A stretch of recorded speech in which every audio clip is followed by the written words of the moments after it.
Buenas tardes a todos, mi nombre es Silvia Derungs, soy profesora del Instituto 109 dentro de las cátedras del espacio de EDI que el Instituto definió a partir de la elección del recorte de derechos humanos, y en este caso vamos a hablar de uno de los bloques que nosotros trabajamos dentro de la cátedra, que tiene como recorte concreto obviamente la lucha de las mujeres, ¿no?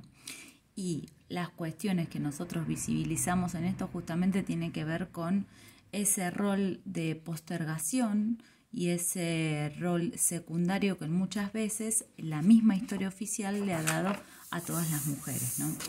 Cuando uno revisa desde los diferentes cambios y las diferentes luchas que hubo a lo largo de la historia, puede reconocer que las mujeres no solo estuvieron presentes en diferentes momentos, ¿no?, de la historia, sino que fueron partícipes activas. Y ahora el gran interrogante que nosotros tenemos a la hora de pensar en cómo formular un tipo de enseñanza en el que ellas sean incluidas es justamente este interrogante: ¿quién las quitó de la historia? ¿Quién las postergó? ¿Quién las dejó en un lugar de orden secundario en el que justamente ellas no fueran parte de los relatos, ¿sí? Dentro de las corrientes historiográficas argentinas, por empezar a mencionar algunas de ellas y para empezar a localizar allí los discursos hegemónicos fundantes que han dejado a las mujeres afuera, justamente tenemos a la historia oficial, ¿no? La historia oficial lo que ha hecho de la mano de Bartolomé Mitre, que fue quien obviamente es el referente que postula las ideas emergentes de esta escuela historiográfica, lo que ha hecho obviamente es ponderar a los héroes, a los patriotas, y principalmente la presencia de la masculinidad en la historia, ¿no? Los grandes hechos, las grandes hazañas, obviamente heroicas, ¿sí?, y patrióticas, porque obviamente esto tiene que ver en el marco de la defensa, exaltación del Estado Nacional. Estamos hablando a fines del siglo XIX, mediados del siglo XIX también, en donde emergen este tipo de ideas. Los hombres ocupan la escena central en este relato que busca obviamente, a partir de discursos de corte nacionalizadores, ¿sí?, en donde se exalta el nacionalismo y el patriotismo, destacar la hombría, destacar el rol y la acción especialmente de los hombres. Es por eso que nosotros en nuestra historia habitual, o como se llama tradicional, tendemos a seguir exaltando justamente a estas figuras. Entre ellos encontramos a Belgrano, encontramos a San Martín, al mismo Sarmiento también, ¿no? Y en todos esos episodios que se han decidido colocar como efemérides dentro de la historia, dentro de nuestra historia, obviamente hubo una elección concreta con respecto a los hechos históricos que se quisieron mostrar, las mujeres fueron quitadas de la escena, ¿no? Y no es que ahora las estamos poniendo, porque pareciera que las estamos poniendo, que le estamos buscando un lugarcito en la historia en donde encontrar justamente un lugar donde poder contar algo de ellas. No, esas mujeres siempre estuvieron en parte de ese proceso histórico, pero justamente esta historia oficial, que tenía un claro propósito de exaltar ciertas virtudes que estaban asociadas a la masculinidad y al heroísmo, dejaba de lado a la mujer, bajo la concepción obviamente de el sexo débil. Este tipo de teorías obviamente se condice con las ideas del positivismo, en tanto se produce una exaltación de los nacionalismos, ¿sí? En los últimos años hemos visto, de hecho esta cátedra también lo intenta hacer como muchas otras más dentro de las carreras del área de ciencias sociales, ¿no? Busca justamente poner el foco en la valoración de los sujetos sociales en el marco de la enseñanza de la historia, ¿no? Y no quedarnos con la mirada recurrente de los héroes ponderados clásicamente, por decirlo así, ¿sí? Bueno, obviamente esta inclusión de las mujeres en los relatos es un trabajo que es bastante duro, en términos de que aún no prima en abundancia la cantidad de bibliografía con la que uno necesitaría para, por ejemplo, trabajar en las clases de historia, ¿no? Y es acá donde obviamente volvemos al interrogante inicial. ¿Qué hacemos con la enseñanza de la historia en esto, no? Porque justamente nos encontramos con dos cuestiones a trabajar, ¿sí? Por un lado, los diseños curriculares que se modificaron en el año 2007 no hablan de la mujer concretamente como un sujeto que deba ser exclusivamente mencionado en la enseñanza de, ¿sí?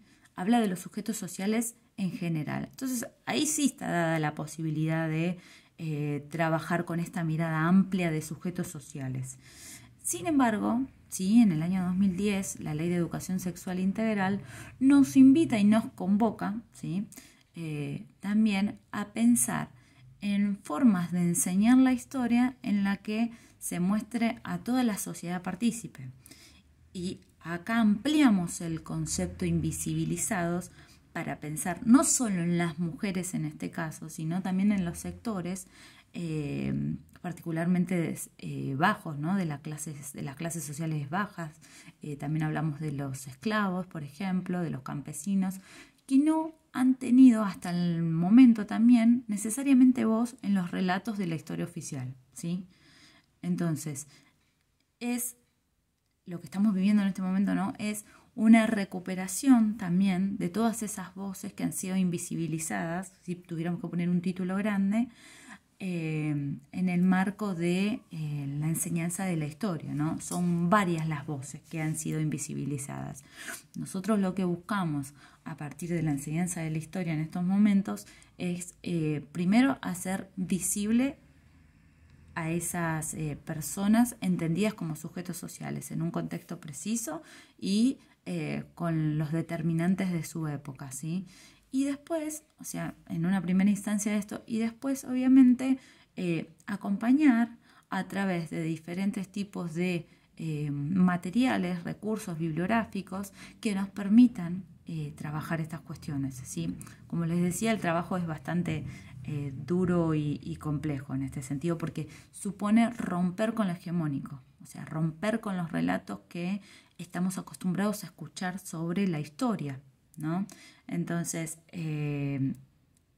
pensar en una enseñanza que incluya una mirada más amplia e inclusiva de todos los actores sociales también supone volver a revisar todas las fuentes que forman parte de la enseñanza de la historia, cuando yo como docente decido con qué recursos voy a trabajar. En el espacio de EDI particularmente lo que hacemos es, una vez que hacemos el recorrido, ¿no?, de cómo a través de las diferentes luchas en diferentes contextos el grupo de mujeres fue consiguiendo y obviamente sancionando, ¿sí?, a partir de leyes, a partir de protestas, a partir de diferentes movilizaciones que condujeron a este empoderamiento progresivo. Nosotros vemos todo ese recorrido y después pasamos a la etapa en donde cada uno de los estudiantes, profes próximos a recibirse porque están en el 4º año de la carrera de historia, escogen a una mujer que ellos consideren que la historia no ha contado la versión de su propia historia que le correspondía, ¿no? Sino que muchas veces la historia la ha puesto en otro lugar, no solo no mencionándola, sino diciendo otras cosas en torno a la actuación de estas mujeres.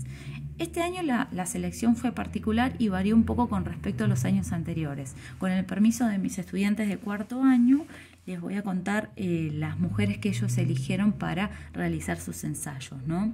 Bueno, tenemos a Alicia Moro de Justo, tenemos a Domitela Barrios Cuenca. Esto fue toda una novedad para el grupo porque no es una de las mujeres de las que más se suele hablar y justamente tiene que ver con la resistencia indígena en la actualidad en el marco de la ruptura de este sistema patriarcal hegemónico, ¿no? Después también hubo una estudiante que tomó el caso de Marita Verón, después el de Melin Parkut.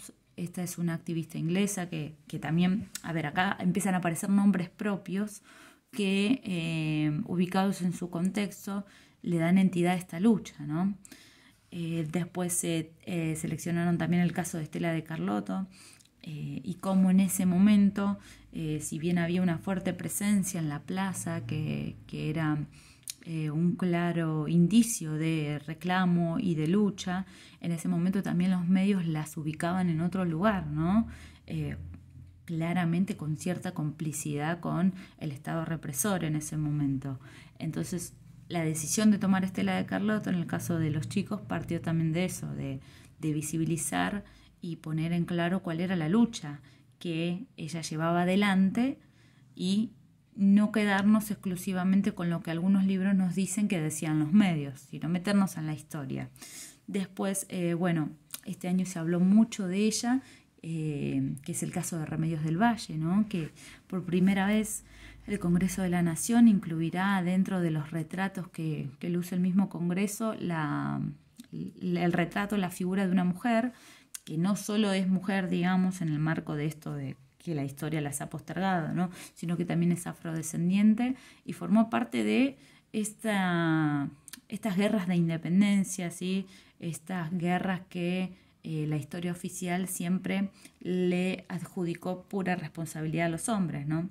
Y en esto obviamente no puedo dejar de mencionar a Juana Zurduy, que es desde hace algunos años quizás la representante más icónica en torno a la recuperación de la visibilización y puesta en escena de nuevo de las mujeres que fueron parte de la historia, ¿no? Y después, bueno, también uno de los casos que tomaron los chicos fue el caso de Liliana Colino, veterana obviamente de la Guerra de Malvinas, que eso también, ¿no? En el caso particular de la Argentina, en los últimos años se comenzó a trascender públicamente los relatos de las mujeres que también participaron en el proceso de la guerra. Esto no, en el caso de Malvinas tiene además un trasfondo más particular, ¿sí? Porque sabemos claramente también que la lucha de los veteranos va justamente en conflicto entre dos conceptos, ¿no? El de héroes y el de víctimas del terrorismo de Estado. Bueno, como resultado de toda esta lucha, en el marco de brindar una perspectiva de género con respecto a los diferentes discursos de la historia, aparecen también los relatos de las mujeres que fueron parte de este proceso, ¿sí?